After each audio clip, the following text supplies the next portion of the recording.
اعوذ باللہ من الشیطان الرجیم بسم اللہ الرحمن الرحیم یا ایہا الذین آمنوا لا تتخذوا اليہود والنصارى اولیاء بعضهم اولیاء بعض ومن یتولہم منکم فإنہ منہم ان اللہ لا یہدی القوم الظالمین۔ صدق اللہ العظیم وصدق رسولہ النبی الکریم۔ ان اللہ وملائکتہ یصلون علی النبی یا ایہا الذین آمنوا صلوا علیہ وسلموا تسلیما۔ اللہم صل علی سیدنا ومولانا محمد معدن الجود والکرم وآلہ وبارک وسلم۔ حمد و صلاۃ کے بعد سورۃ المائدہ چھٹا پارہ ہے، آیت نمبر 51۔ اللہ تبارک و تعالیٰ نے ارشاد فرمایا یا ایھا الذین آمنوا لا تتخذوا اليہود والنصارى اولیاء، اے ایمان والو یہودیوں اور عیسائیوں کو دوست نہ بناؤ۔ یہ مضمون قرآن پاک کی بہت ساری آیات میں، اس آیت کا انداز ذرا تھوڑا نرالا ہے۔ انہیں دوست نہ بناؤ، کیوں؟ اس لیے کہ بعضهم اولیاء بعض، وہ آپس میں ایک دوسرے کے دوست ہیں۔ تمہارے دوست وہ آپس میں ایک دوسرے کے دوست۔ قرآن پاک ہمارے ذہنوں پر بڑی ٹھنڈی، بڑی خوبصورت دستک دیتا ہے۔ اے ایمان والو، انہیں اپنا دوست نہ بناؤ، اس لیے کہ یہودی اور عیسائی آپس میں ایک دوسرے کے دوست ہیں۔ اتنا بھی کہا، لیکن اللہ تبارک و تعالیٰ نے معیار ہی بدل دیا اور اتنا بڑا حکم ارشاد فرمایا۔ اس آیہ مقدسہ نے ہر چیز کو اپنے دامن میں سمیٹ کے رکھ دیا۔ یہودی اور عیسائی کو اپنا دوست نہ بناؤ، اس لیے کہ وہ آپس میں ایک دوسرے کے دوست ہیں۔ تو بات اتنی بھی کافی تھی، لیکن فرمایا اللہ تعالیٰ نے وَمَن يَتَوَلَّهُم مِّنكُمْ، جو تم میں سے انہیں اپنا دوست بنائے گا۔ تمہیں منع کر دیا ہے، ہم نے روک دیا ہے کہ بنانا، اور اگر وَمَن يَتَوَلَّهُم مِّنكُمْ، جو تم میں سے، وَمَن يَتَوَلَّهُم مِّنكُمْ، جو بھی تم میں سے انہیں اپنا دوست بنائے گا فَإِنَّهُ مِنْهُمْ، تو وہ انہی میں سے ہے۔ تمہیں بتا دیا ہے کہ دوست یہودی اور عیسائی کو کبھی دوست بنانا، اور اگر بناؤ گے تو پھر تم، اور پھر جو قرآن مجید نے بات اس آیہ مقدسہ کو جو ختم فرمایا تو فرمایا ان اللہ لا یہدی القوم الظالمین، بے شک اللہ ظالموں کی قوم کو ہدایت نہیں دیتا۔ ظلم کرنے والوں کے نصیب میں ہدایت نہیں ہوتی۔ وہ ظلم کرتے رہتے ہیں اور انہیں سمجھایا جائے تو مانتے بھی نہیں، اس لیے کہ ہدایت ان کا نصیب نہیں ہوتی۔ میرے بھائی، دنیا میں بد نصیب ہے وہ شخص جو غلطی کرتا ہے اور پھر مانتا بھی نہیں، اور دنیا میں کم ظرف ہیں وہ لوگ، کم ظرف جو اپنے ظالم ہونے کے باوجود ظلم پر وضاحتیں پیش کرتے ہیں، اپنی غلطیوں کا اعتراف کرنے کی بجائے ان پر دلیلیں دیتے ہیں، چھوٹے ظرف کے لوگ۔ اللہ تبارک و تعالیٰ نے فرمایا یہودی اور عیسائی کو کبھی دوست نہ بنانا۔ میرے بھائیوں، میرے بزرگوں، میرے دوستوں، ہمارا دین تعصب سے پاک ہے، لیکن تسلب کا حامی ہے۔ تعصب کا مطلب یہ ہوتا ہے کہ کہنا مار دو دوسرے کو، برداشت ہی نہ کرو، اور تسلب کا مطلب یہ ہوتا ہے کہ اپنے دین میں پختہ ہو جاؤ، اپنے دین میں پکے ہو جاؤ۔ اب ہم نا ہر روز نماز کی نیت باندھتے ہیں، اللہ اکبر، سورۃ فاتحہ پڑھتے ہیں، اہدنا الصراط المستقیم صراط الذین انعمت علیہم، اتنی بھی بات بڑی تھی، کافی تھی۔ اے اللہ ہمیں صراط مستقیم پہ چلا اور ان لوگوں کے رستوں پہ چلانا جن پر تو نے انعام کیا. بڑی بات تھی، مثبت بات ہو گئی، منفی بات کی ضرورت نہ تھی.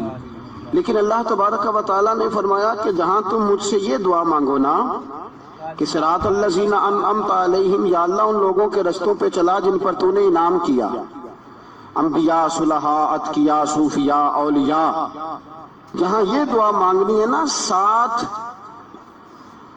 ایک اور بات بھی تم نے کرنی ہے. وہ کیا ہے؟ غیر المغضوب علیہم ولا الضالین.